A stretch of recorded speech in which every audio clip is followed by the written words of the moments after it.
Stellt euch vor, euer NAS ist so sicher, dass ihr euch keine Sorgen vor Ransomware oder anderen Attacken aus dem Internet mehr machen müsst. Klingt gut, oder? Das Beste daran, es ist eigentlich ziemlich einfach. In diesem Video zeige ich euch die notwendigen Schritte, um euer NAS richtig sicher zu machen. Dabei steht das Dach, was euch vor den Angriffen von außerhalb schützt, auf 4 Säulen, auf die wir nach und nach eingehen werden. Doch auch das beste Dach ist unsicher, wenn das Fundament nicht steht. Richtige Backups nach dem 3-2-1-Prinzip sind absolut essentiell. Das bedeutet 3 Kopien eurer Daten auf 2 verschiedenen Speichermedien, wovon eine Kopie extern gesichert ist. So seid ihr immer auf der sicheren Seite, falls mal was mit euren Daten passiert. Falls ihr das noch nicht eingerichtet habt, kein Stress. Wir haben dazu bereits ein Video gemacht, das euch alles erklärt. Den Link findet ihr in der Beschreibung. Dazu könnt ihr auch bei BetterFS-Laufwerken Snapshots nutzen. Dort werden in regelmäßigen Abständen Aufnahmen eures Laufwerks gemacht, auf denen ihr dann im Notfall zurücksetzen könnt. Nicht nur praktisch bei gelöschten Dateien, sondern auch bei Malware. Kommen wir aber wieder zurück und fangen an mit der ersten Säule, die Standardports ändern. Dies hat bestimmt jeder von euch gesehen, der sein NAS zum ersten Mal initialisiert hat.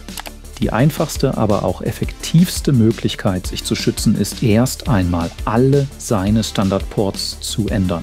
Angreifer wissen natürlich, welche Ports NAS-Geräte typischerweise nutzen. Deswegen solltet ihr auf jeden Fall die Standardports in eurem ADM ändern. Dazu gehören vor allem die ADM-Webzugriff-Ports, aber auch die SSH-FTP und Rsync-Ports sollten nicht vergessen werden. Das macht es Angreifern schon deutlich schwerer. Weiter zur Säule Nummer 2. Unnötige Dienste deaktivieren. Jeder Dienst, der aktiv ist, ist eine potenzielle Angriffsfläche. Wenn ihr etwas nicht nutzt, dann schaltet es ab. Das reduziert nicht nur die Systemlast, sondern auch die Angriffsfläche. Besonders Telnet, SSH, SMB und WebDev solltet ihr deaktivieren, falls ihr sie nicht benötigt. Prüft einfach mal, was ihr wirklich braucht und deaktiviert den Rest. Auf zur Säule Nummer 3, ADM Defender. Im Grunde geht es hier um alle eingehenden Verbindungen.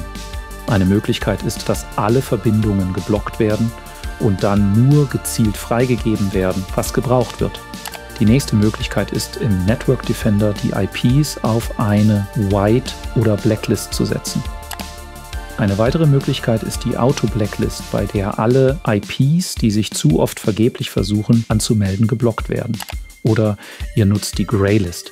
Dort könnt ihr euch einen Account bei AbuseIPDB erstellen und deren API im NAS verwenden. AbuseIPDB ist eine riesige Database an IPs, die nicht sicher sind, und diese werden dann automatisch bei euch im NAS geblockt. So bleiben schon öffentlich gemachte Angreifer automatisch draußen. Die letzte Säule klingt simpel, ist aber effektiv. Wake on One. Ist euer NAS nicht an, kann es auch nicht angegriffen werden. Falls euer NAS Wake on One unterstützt, dann aktiviert es. Dadurch könnt ihr es nur dann einschalten, wenn ihr es wirklich braucht, und spart nebenbei sogar noch Strom. Ein gutes Feature, was ihr für euch nutzen könnt, ist Dr. Asustor. Falls ihr unsicher seid, ob ihr noch Schwachstellen habt, dann lasst einfach eine Diagnose mit Dr. Asustor laufen. Das Tool prüft alle wichtigen Einstellungen und zeigt euch an, wo es noch Verbesserungsbedarf gibt.